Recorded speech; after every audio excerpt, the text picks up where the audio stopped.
Hotel থেকে গেলাম বেরিয়ে, মানুষ জামা কাপড় পরতে পারে না, দেখো গিয়ার পরে গেছে, নিয়েছে জামা, এই যে গাড়ির গিয়ার নিয়েছে জামা, একটা গ্রিন টি নিলাম, ঠাঠা পড়া রোদ। যাই হোক, এখন দিতে হবে অ্যাড্রেস, দেখি কি অ্যাড্রেস দিয়েছে আর কত কিলোমিটার, দেখে তারপর আবার দেখছি।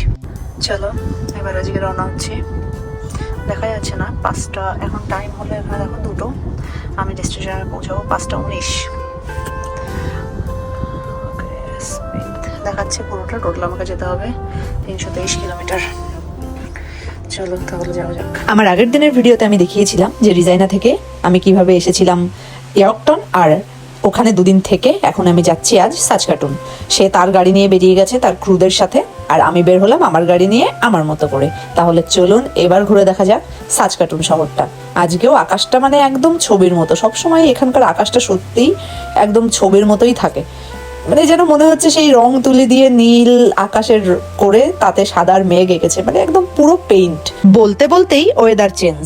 বৃষ্টি বাঁচিয়ে দিলেও আজ দেখছি একটু আগে যখন রওনা দিয়েছিলাম তখন তো আকাশ ভালোই পরিষ্কার ছিল, একদম সেই শরতের আকাশের সেটা সেটা মেঘ, কিন্তু এখানে কেমন আকাশটা নীল কিন্তু বৃষ্টি তো হচ্ছে।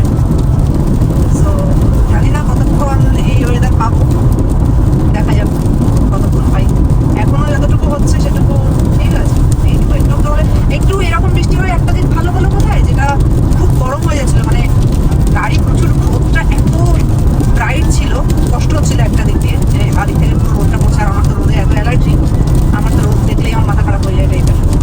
তো সেটা ভালো হয়েছে যে রোদটা পুরো ঢেকে গেছে, আর গাড়িটার উপরে বৃষ্টি পড়াতে গাড়িটাও এসি চলছে ভেতরে সেটা আলাদা ব্যাপার, কিন্তু বাইরে থেকে গাড়িটা একটু ঠান্ডা হয়ে গেছে, মানে এখন চাইলে এসিটা বন্ধ করেও আমার মতন পাবলিক গাড়ি চালিয়ে দিতে পারবে।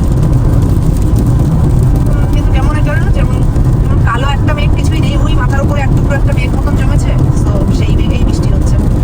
আর এর দিকটা দেখতে, রাস্তার দিকটা খুবই সুন্দর, মানে এত সবুজ, চোখটা মানে চোখে আলাদা শান্তি লাগে। সামনেটা দেখতে না যত একরকম লাগছে, তার থেকে আমি সাইডটা দেখাচ্ছি, সাইডটা দেখতে অনেক সুন্দর, সাইড ভিউটা অনেক বেশি সুন্দর। এর পাশে এখন একটু জঙ্গল মতন হয়ে গেছে, গাড়ি চলছে 109 কিলোমিটারের ক্রুজে সেট করা আছে, আমি যদি হুইল নাও ধরি তো কোনো ব্যাপার না, শুধু কিছুক্ষণ পর আমাকে বলবে যে ঠিক করে তুমি আছো তো, তুমি জেগে আছো না ঘুমিয়ে গেছো, শুধু সেটাই অন্তত শুধু দেখবে, একটু পর পর ওরা একটা সাইন দেয়, কিন্তু আমি জাস্ট নর্মালি রাখতে পারি, এটা ভালো। লং ড্রাইভের একটা শান্তি, যে কন্টিনিউ তো না ধরলে হয়, যদিও বা আমি ধরেই রাখি, আমি তো লেভেলের লোক, হাই লেভেল ড্রাইভার, আমারও তো সাহস টাহস হয় না, তাও মাঝে মাঝে এখন যেহেতু এইটা প্রথম ট্রিপ আমার এরকম একা একা এতটা লং, তাই একটু দেখছিলাম যে কতটুকু আমি ক্যাপাবল, ঠিক আছে। কিন্তু এটার মানে এরিয়াটা দেখতে খুবই সুন্দর লাগে, প্রত্যেকটা জমিকে ইউটিলাইজ করা, আসলে মানে ক্যানাডার মতন জায়গায় যেখানে 6 মাস বরফ থাকে আর বাকি 6 মাস এই ক্ষেতগুলোকে পুরো গ্রিন রাখা, এটা এদের পক্ষেই আসলে সম্ভব। আমাদের তো, আমার মনে আছে যেটা আমার সবসময় ফিল হয় যে যখন শ্রীরামপুর থেকে হুগলি যেতাম কলেজে, রাস্তার কত জায়গা ছিল যে জাস্ট মানে কত ক্ষেত দেখতাম যেখানে চাষই করে না। কৃষকরা আসলে কিছু পায় না আমাদের দেশে, কৃষকদের অনেক কষ্ট করতে হয়। এই দেশে তো চাষে যদি ক্ষতি হয় তো ক্ষতিপূরণ চেয়ে দেয়, ইন্স্যুরেন্স করা আছে প্রত্যেকটা জমিতে, যদি ফলস্বরূপ ফসল না আসে সরকারের কাছে ক্ষতিপূরণ চেয়ে নেবে যে আমার এত ক্ষতিপূরণ, আমার এই ফল আসার কথা ছিল এই ফল আসেনি, তো সরকার তখন আবার ক্ষতিপূরণও দিয়ে দেয়, ফ্যাসিলিটিস অনেক অন্যরকম।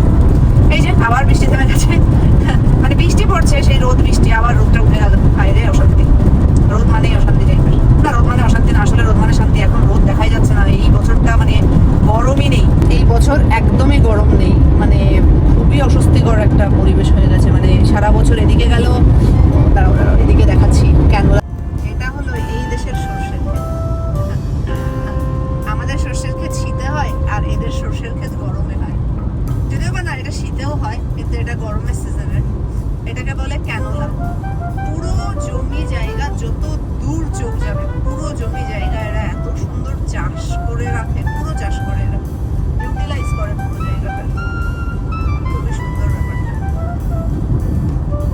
এইটাই এখানে দেখতে আসলে খুব ভালোই লাগে, আর ইভেন ড্রাইভ করতেও খুবই মজা লাগে এই কারণে।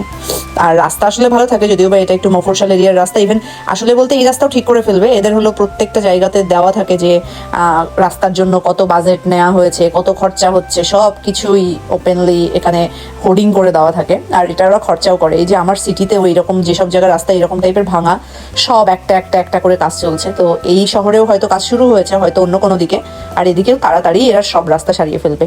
এখানে রাস্তা খুব কম রাস্তায় থাকে যে একদম ভাঙাচোরা, বেশিরভাগ রাস্তায় আসলে খুব সুন্দর, মানে পরিপাটি একদম মাখান রাস্তা থাকে। তাহলে চলুন আজকে আমরা এই 323 কিলোমিটার রাস্তা যাব।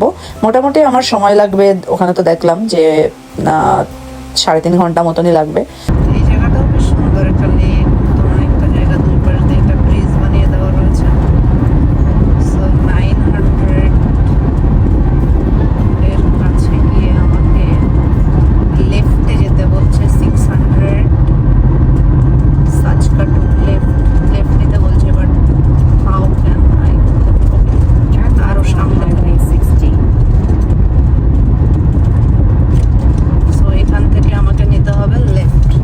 সো এই রাস্তাটা সোজাও যাচ্ছে, লেফটেও যাচ্ছে। সো আমাকে শুধু অনকামিং দেখতে হবে, and I can go left.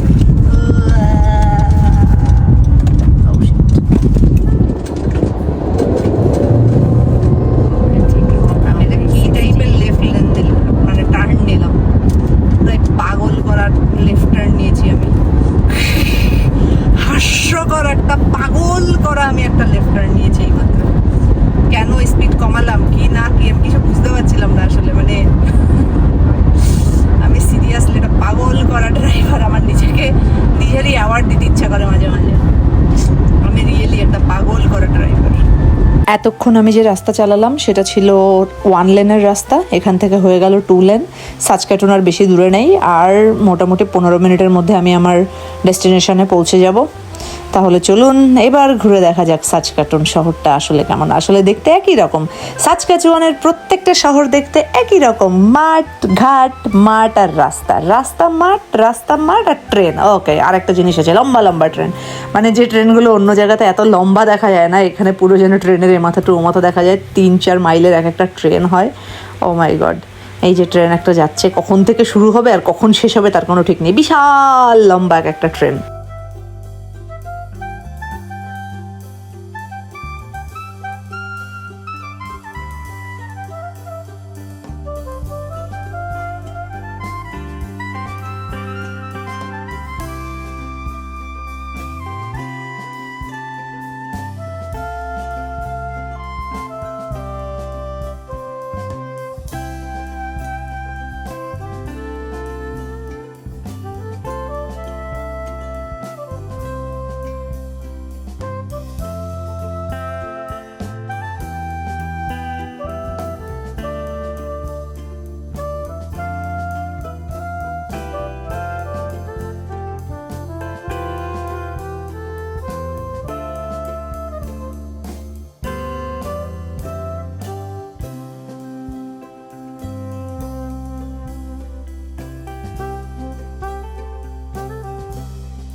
তুমি আসো নি, তোমার নেই।